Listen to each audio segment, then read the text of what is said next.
We here in Toronto are commemorating and celebrating Calypso History Month.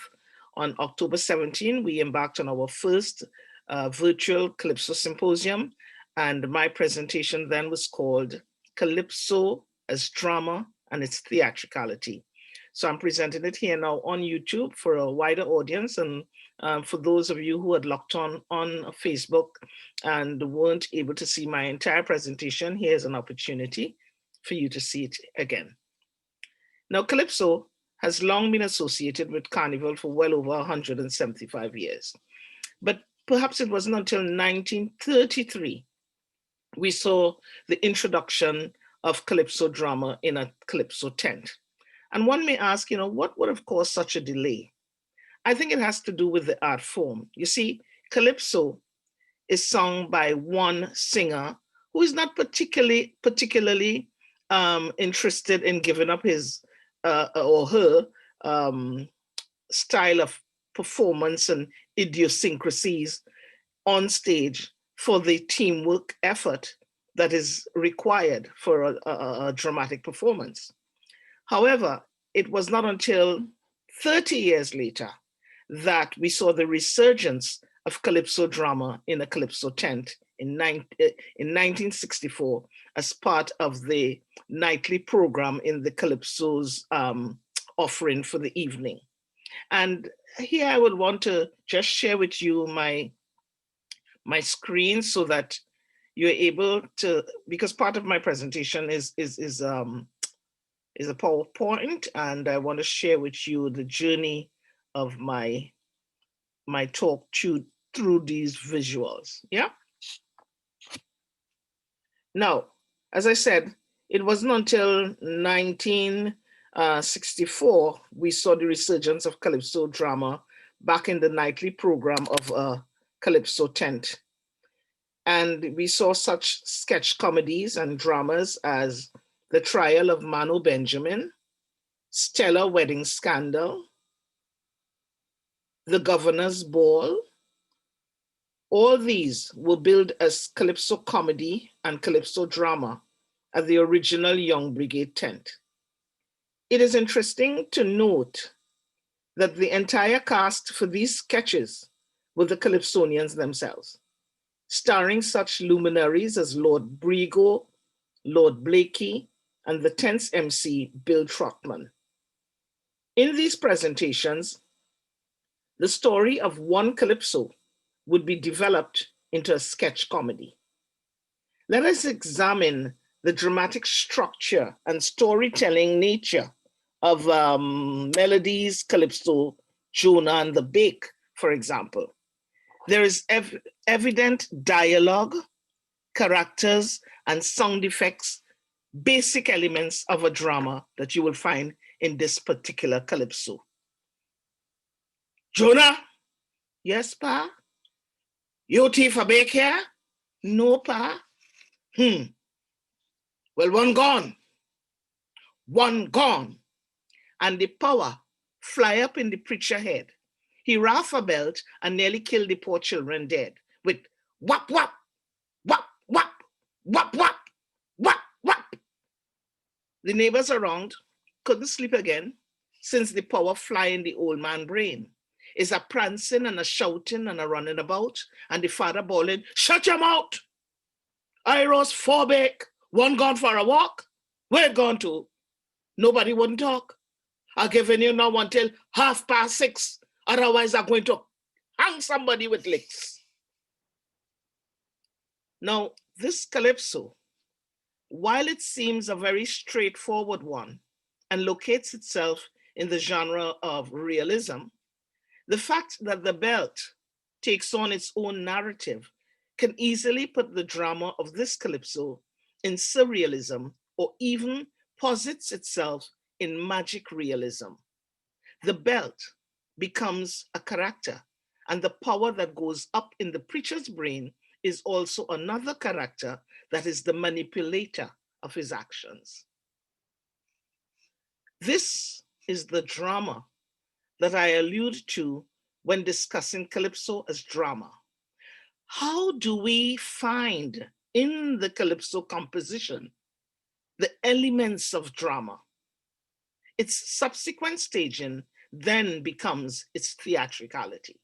And I want you to take a look at this particular Calypso video of an ad done in the 1980s in Trinidad, where the Calypso 10-1 is used.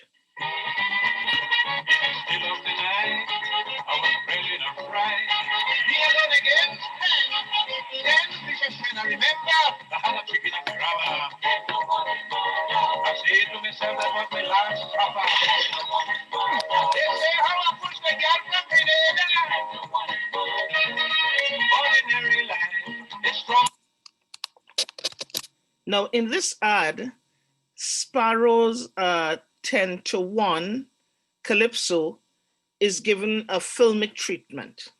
The protagonist, Sparrow, takes on a gang of Bajans who are about to take revenge on him because he abused the sister of one of the gang members. The film's director and its screenplay writer examines the Calypso and the era it was sung to tell its story in 30 seconds. To stage this for the camera, sufficient amount of blocking, fight choreography, costuming, lighting has to go into place to arrive at the final product you see. That is the theatricality, a work of art that appeases to your senses. My discourse attempts to show how Calypso is used as drama and how it is presented in performance. In his seminal book, The Trinidad Carnival, Mandate for a National Theatre, Errol Hill argues that these musical skits in the Calypso tent, and I quote, enjoyed considerable popular appeal, and in a period of emerging nationalism, they contain the rudiments of a national drama and theatre, unquote. Today, we would examine the works of playwrights who followed Hill's prophecy and began to create Calypso musicals from the discography of Calypsonians through the years. Between 1966 and 1968, the Trinidad and Tobago Association in Montreal, the precursor to Black Theatre Workshop under the direction of Trinidadian playwright and director and Caribana first artistic director, Johnny Cayonne, staged 2 Calypso operas, Calypso in the Flesh and Fact and Fantasy. It is safe to say that the idea of a Calypso opera started here in Canada with Cayonne, the creator of the art form, in 1966 with his Calypso in the Flesh production. While the very first Calypso opera in Trinidad was executed in 1986 by Malick folk performers with Obia, a Calypsoretta, as described by Earl Lovelace for the Prime Minister's Best Village competition. Cayonne's contribution precedes the Trinidad Calypsoretta by 20 years. However, I would opine that Cayonne's inspiration for his Calypsopera form may have its genesis on Broadway in New York, because it was in 1947 when the International Theatre produced Caribbean Carnival, billed as the first Calypso musical ever presented, featuring Pearl Primus and the Calypsonian Duke of Iron. It was directed by Samuel Manning with choreography by Pearl Primus and Claude Merchant. The New York critics were not too kind, and perhaps this may have well put an end to Calypso musicals on Broadway. Cayonne studied in New York, and he worked on Primus's dance productions as a singer. And some 19 years later, in 1966, his Calypso in the Flesh was premiered at the Review Theatre in Montreal, and 2 years later, he opened Fact and Fantasy in 1968. In Calypso in the Flesh, and some of you in Toronto may very well recognize a young Ken Bruswell in some of these shots. In Calypso in the Flesh program note, Cayonne was quick to point out that the musical play has neither a unifying plot or a gradual linear development of action. Instead, it is a kaleidoscope of colors, a lot of action, and uninhibited fun and gaiety, highlighting that this was the first ever calypsopera to produce. The play dramatized calypsos and folk songs in various scenarios of each of its 3 acts. From a wash day scene at the river to the streets on Carnival Day. The various scenes attempt to unravel the drama of each calypso text. The calypsos used in this musical were those from the end of World War I. Such standards as Sly Mongoose, Netty Netty, Ambakaila, and Take Me, Take Me. These made up the music. These calypsos made up the music in this production. 2 years later, he presented Fact and Fantasy. In this 3-act musical, similar to Calypso in the Flesh, this too had various scenarios, starting with a market scene in the country, various scenes again in Act 2 and 3, culminating with a carnival scene. Cayonne seemed to have struck on a formula in his calypsopera art form. And this is how we called it, a calypsopera, yeah? Where calypsos and folk songs are the motivating factor of the story in a scene. Now, Norvan Fullerton's Obia was the winning production for the Best Village competition in 1986. In this calypso opera, Fullerton departs from Sparrow's Obia Wedding and Duke's Vizina, where One-Foot Vizina and her daughter Melda scheme their way into marriage through nigromancy.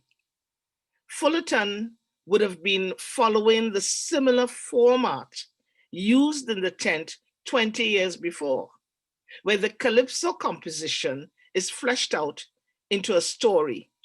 In this case, Obia Wedding and Vizina. I am Mrs. Joseph. I am One-Foot Vizi again. Call me Mistress Joseph. You have to put handle to my name. And now I have a legal husband. I'm a highfalutin woman. All you look at me, Vizi, you hear? I reach in society. Kelvin Pope, the Mighty Duke. The music for the entire calypso opera was calypsos and not the regular folk song fare of the competition. Malik made a bold statement then with this production's music, and the gamble paid off by winning the competition. Earl Lovelace stated in his review of the performance, and I quote, "Calypso has a range, resilience, and a dramatic potential. To demonstrate its point, Malik undertook to tell a story utilizing calypsos," unquote. In 1991, playwright, director, and university lecturer Rawle Gibbons took the nation by storm with his carnival production of Sing the Chorus, which premiered at Queen's Hall for the carnival season that year. Directed by Louis McWilliams with choreography by Felix Harrington. The first of a trilogy of calypso musicals, Sing the Chorus examined the local and international social, political, and economic environment during the 1930s. The calypsos of that era and the sentiments made in song then became the vehicle to tell the story of Sippery, a country boy who comes to town to sing calypso. The music of Growling Tiger, Lord Executor, Attila the Hun, the Roaring Lion are just some of the bard's music used in this musical that reflected the Great Depression, post-World War I and II, and all the imperialist sentiments the world was experiencing at the time. The gold, the gold, the gold, the gold in Africa, Mussolini won from the emperor, a song by the Growling Tiger. And now I'd like to just share with you an excerpt from the musical Sing the Chorus, as was performed in Port of Spain in 2018.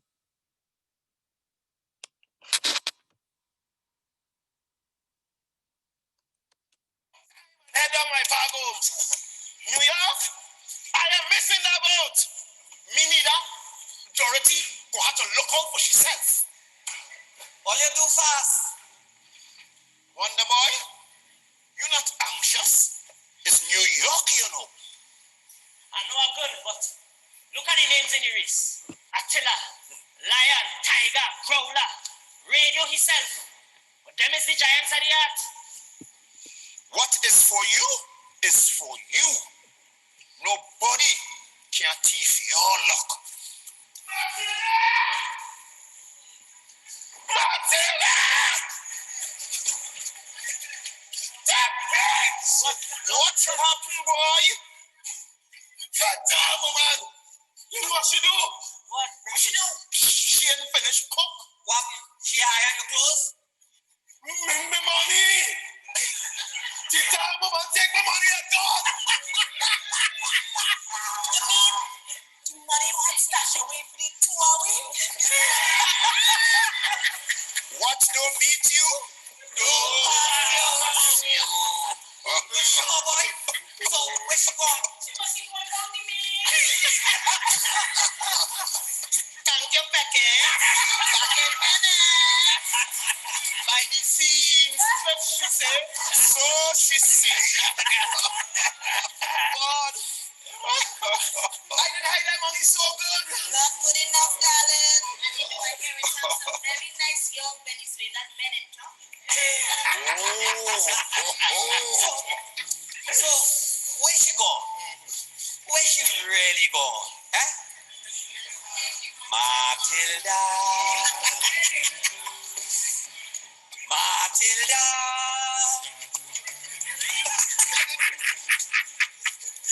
Matilda, she takes all the money and gone Venezuela.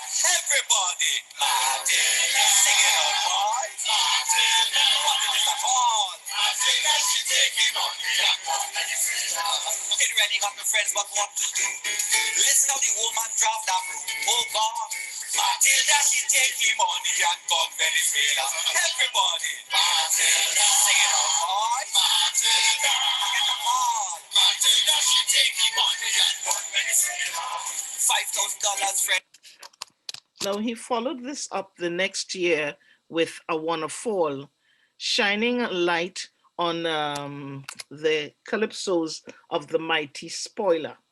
Spoiler's calypsos situates itself in a theater of the absurd, and while his thought process may seem uncanny, it made us pause to reflect on his truth rendered in song. Let us take, for example, Magistrate Tries Himself.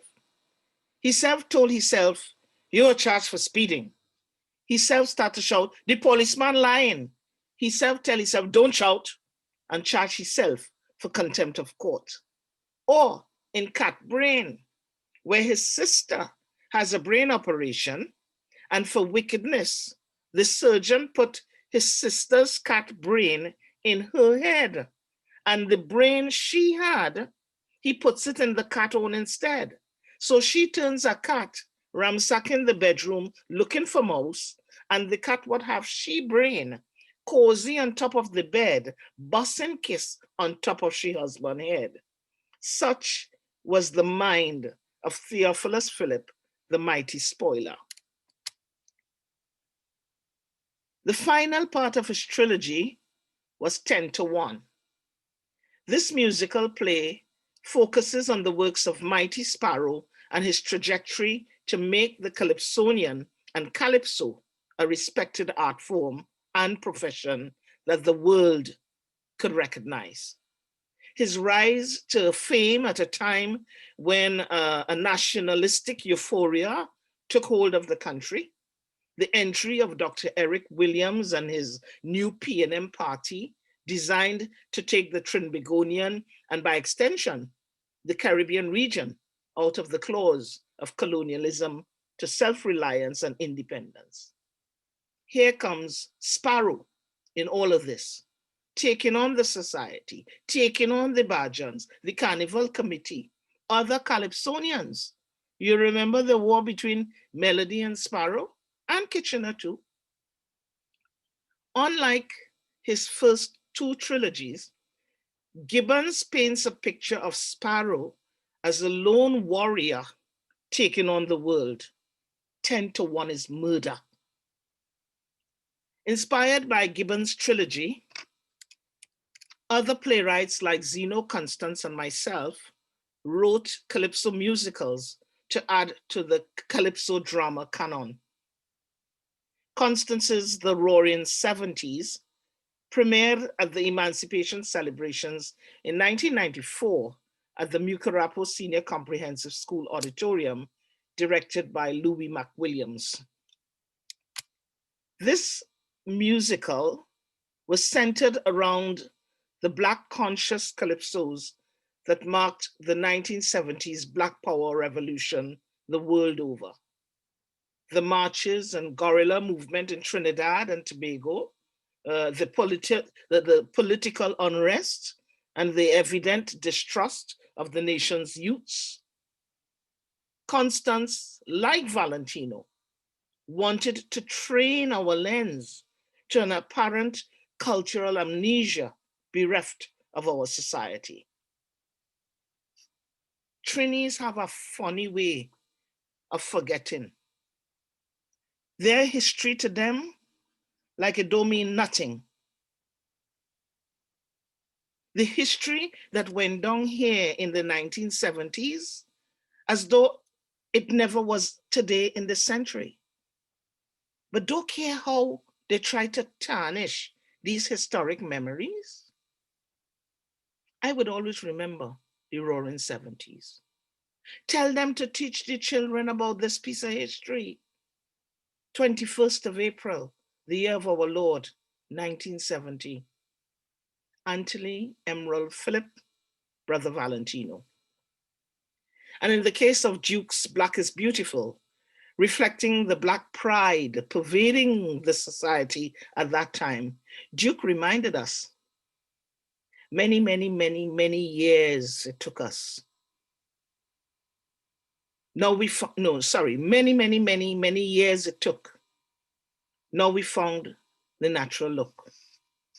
Many, many, many, many years it took us to get this natural look.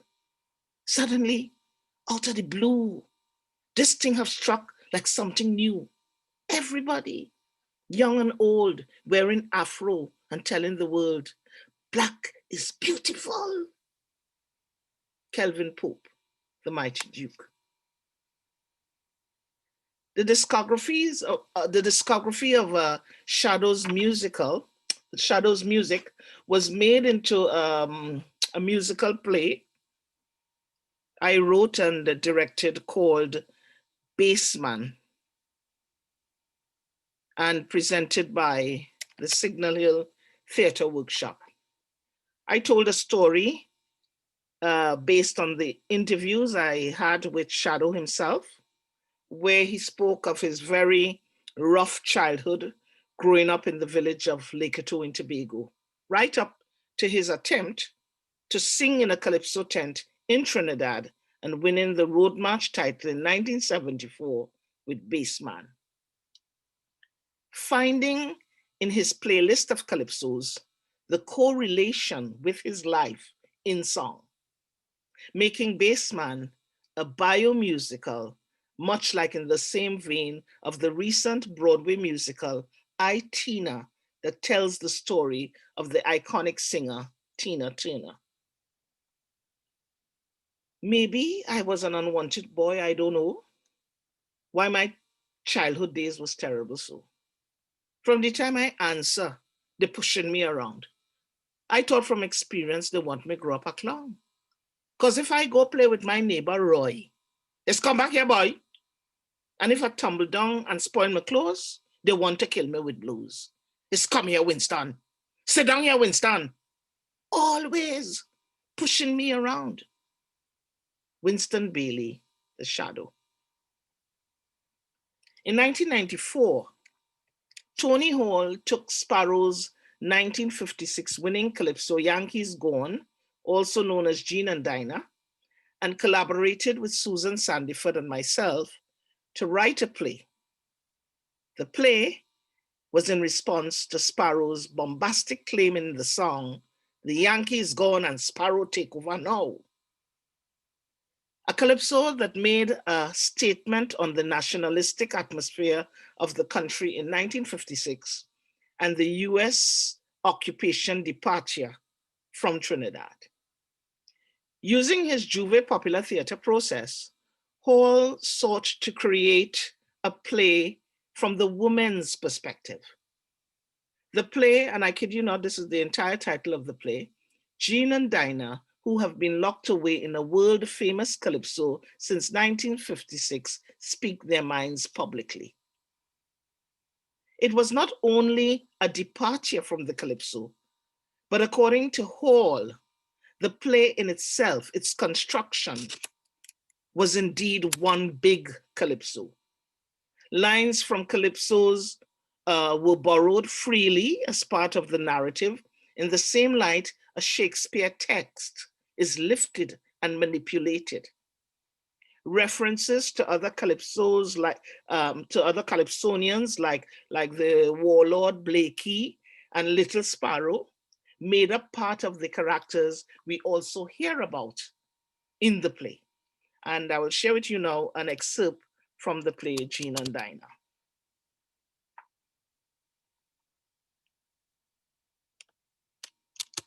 It's me, the man wanted to chop you. And it's me. Who? That little poety man? The property, he wanted a little screw and a little feeler balls for a little 5 cents. Jane. But I wasn't there and he no mind. You understand? Jane. Look, you see the class of woman I is out. That was a little piss and tail man. A little piss and tail man. I didn't want to have nothing to do with him. And every time he see me, he want to insult me. And when I see he, I used to spit on him. And why your hand so? Why your hand so? I used to hawk and spit on him. That is why. But he do time too. He do plenty time. He got chopped back. He get the ass chopped back. Look, dear, why we talking this today? Get up, let we go down the road, now, man. And you do plenty time too. What you say? What does that you say? He do it time. He get chopped back. He get the ass chopped back. It wasn't you. It wasn't you. It was them boys and them in the band. I you send them in the tail. Why you too lying? Look, he had to get it in the ass.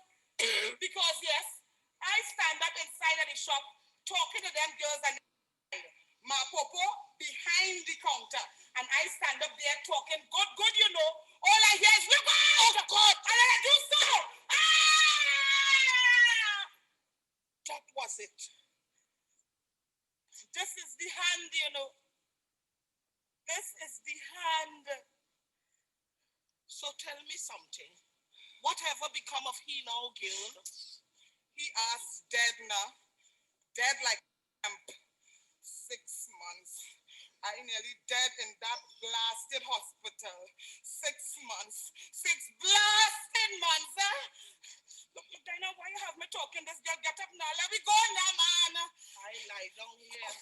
And I thinking how such a big set of man could come to nothing. I hear he come out to jail and he was nothing. Must be nothing. He must be nothing, Dinah. Is the woman energy he take, you know. God, you see what I mean? Drink that. No, no, bring water. Bring ice cold water. What ice cold water? You have fridge?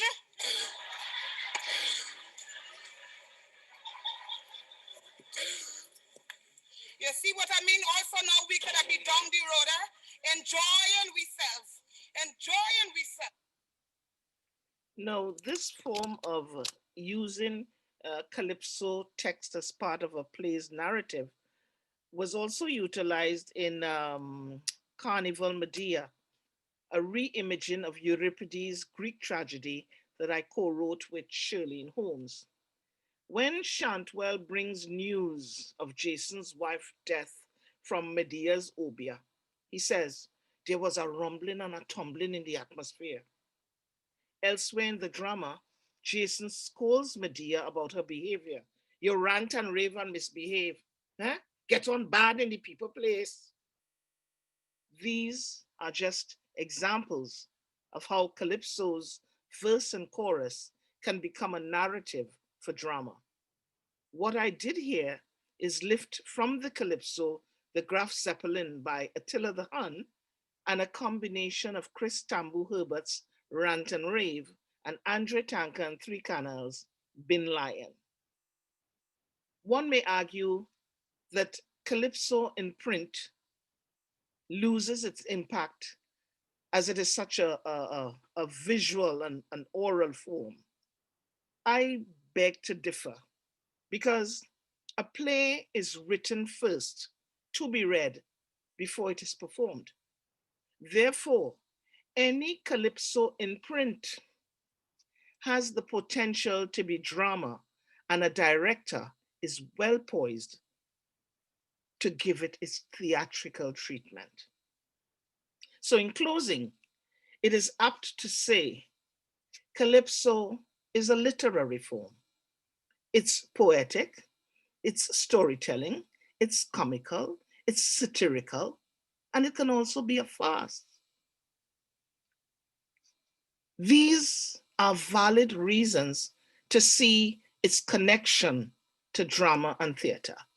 However, it must never be mistaken for the pointless pantomimes that some Calypsonians today use in competitions as props to score presentation points.